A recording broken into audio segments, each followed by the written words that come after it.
नमस्कार दोस्तों, मैं हूं मुक्ता दीक्षित एस्ट्रोलॉजर। जैसा कि मैंने आप लोगों को 20 तारीख को बतलाया था कि अश्विनी नक्षत्र में जो है राहु ग्रह का प्रवेश हो रहा है और राहु ग्रह के प्रभाव से क्या मार्केट पर प्रभाव पड़ेगा, इसके बारे में आज आप लोगों को इस वीडियो में जानकारी दूंगी।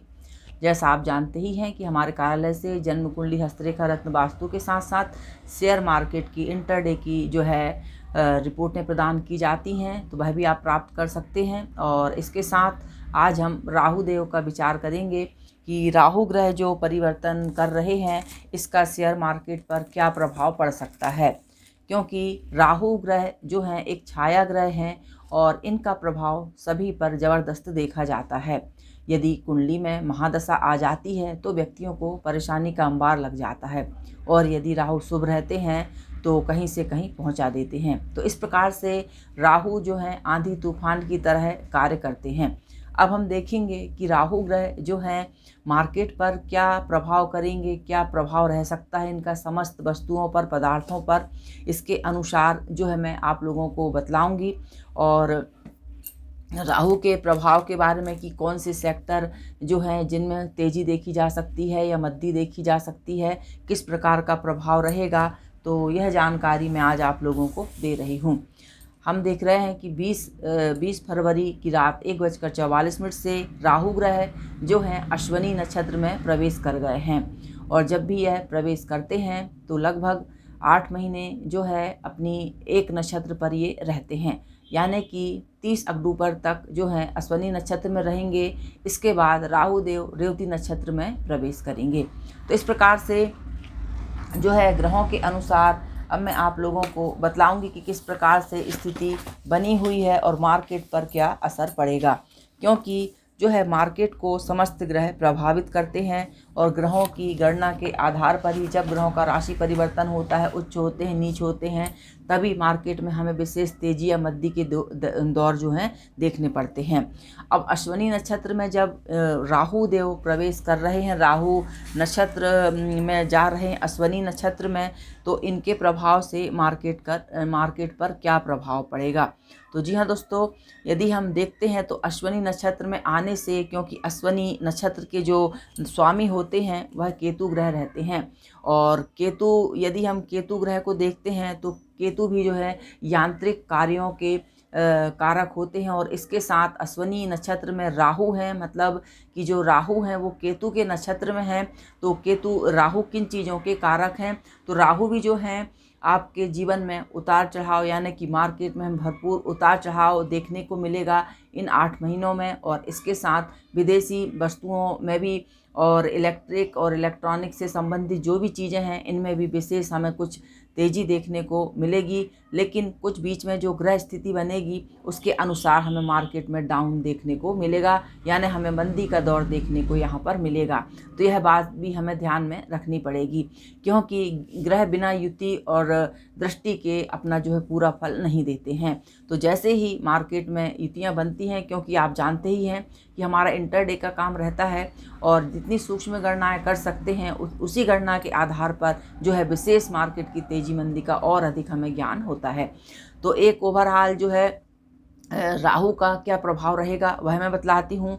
यदि हम भेद चक्र को देखते हैं तो भेद चक्र के आधार पर राहु जो है अपना भेद कर रहे हैं। तो सबसे पहले आता है राहु का भेद। यदि हम देखते हैं तो राहु के भेद से जो है रोहिणी नक्षत्र, यानी कि रोहिणी नक्षत्र को जो है वाम भाग में भेद कर रहे हैं। इसके साथ दक्षिण में ज्येष्ठा नक्षत्र को भेद कर रहे हैं और पूर्व फाल्गुनी नक्षत्र को जो है सामने से भेद कर रहे हैं। तो इस चक्र के आधार पर, क्योंकि मार्केट पर इस चक्र का बहुत अधिक प्रभाव रहता है, भेद चक्र का, और मैंने सर्वतोभद्र चक्र पर एक वीडियो भी बनाकर डाला है और जिसके लिए मेरे पास बहुत सारे फ़ोन आते हैं, बहुत सारे लोग जानना भी चाहते हैं इस चक्र के बारे में। तो जी हाँ दोस्तों, यह चक्र साधना की चीज़ है और इसको जो है बहुत अधिक समझने पर ही इसका ज्ञान हो पाता है। तो सर्वतोभद्र चक्र में जो हम भेद देख रहे हैं, तो जो भेद पड़ रहा है तो यानी कि आपके रोहिणी नक्षत्र इसके सामने पूर्वा फाल्गुनी नक्षत्र और वाम भाग में हम देखते हैं तो ज्येष्ठा नक्षत्र को भेद कर रहे हैं। अब इन तीनों का प्रभाव और इन तीनों नक्षत्र पे राहु का प्रभाव रहेगा, क्योंकि राहु एक छाया ग्रह हैं, तो छाया ग्रह होने के नाते कहा जाता है कि जहाँ पर सामने भेद होता है तो उनमें कुछ सेक्टरों में कुछ तेज़ी देखी जाती है, लेकिन मार्केट का काम ही होता है अप या डाउन चलना, लेकिन ग्रह स्थिति जो रहती है उस समय की वह बतला देती है।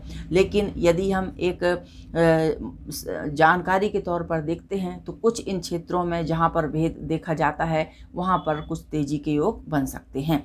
तो जी हाँ दोस्तों, अब तेज़ी के योग कैसे बनेंगे, इस चीज़ को समझने के लिए जो भेद हो रहा है उनके ग्रह, जैसा कि ज्येष्ठा नक्षत्र पे भेद हो रहा है, तो ज्येष्ठा नक्षत्र का जो स्वामी है वह होता है, ज्येष्ठा नक्षत्र का जो स्वामी है वह बुध होता है।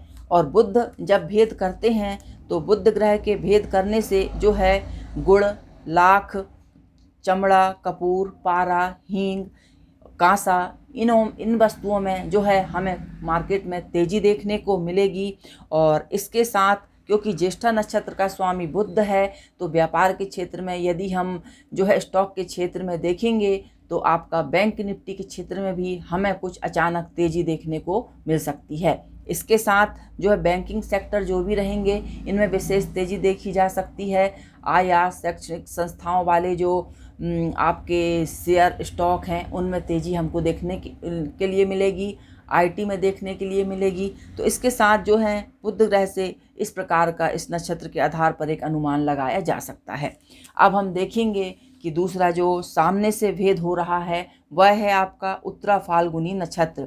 तो जब उत्तरा फाल्गुनी नक्षत्र होता है तो शास्त्रों में इसका वर्णन आता है कि उड़द, मूंग, चावल, कोदो, कुटकी, नमक, सेंधा नमक और जो मोटे अनाज रहते हैं इनमें जो है तेज़ी देखने को मिलती है और बाद में कुछ मद्दी देखी जाती है।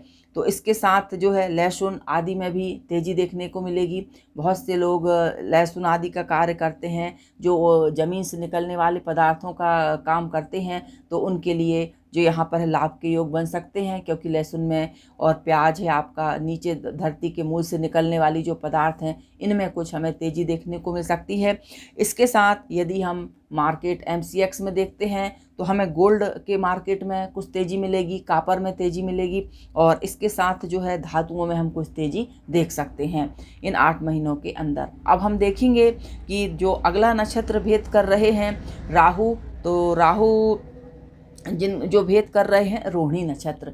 तो जी हाँ दोस्तों, जो रोहिणी नक्षत्र होता है तो यह रोहिणी नक्षत्र के स्वामी जो होते चंद्र ग्रह होते हैं और इस सब प्रकार के धान्यों में हमें तेज़ी देखने को मिलेगी, रस पदार्थों में तेज़ी देखने को मिलेगी, यानी तरल पदार्थों में ऊन, कंबल, तेल, इन सब में जो है हमें तेज़ी देखने को मिलेगी। तो सभी प्रकार के तेल इसमें आ सकते हैं। और इसके साथ जो है यदि हम स्टॉक में के क्षेत्र में देखेंगे तो चंद्रमा से संबंधित जो तरल पदार्थ संबंधित स्टॉक रहते हैं और इनसे संबंधित जो कार्य रहती हैं, जली वस्तुएं रहती हैं, सफ़ेद वस्तु रहती है, चांदी रहती है और इसके साथ जो है कांच आदि से संबंधित जो कार्य व्यापार रहते हैं इनमें कुछ तेज़ी हमको देखने को मिल सकती है। और इस प्रकार से जो है, क्योंकि अब अश्विनी नक्षत्र में ही जो है राहु स्वयं बैठे हैं, तो जहाँ बैठते हैं वहाँ कुछ डाउन की स्थिति बना देते हैं। तो ऐसी स्थिति में जो है घी, चावल और इसके साथ जो है पशु पक्षियों के खाने वाले और पशुओं के खाने वाले जो अनाज रहेंगे इनमें भी कुछ जो है मंदी के साथ कुछ तेज़ी देखने को मिलेगी।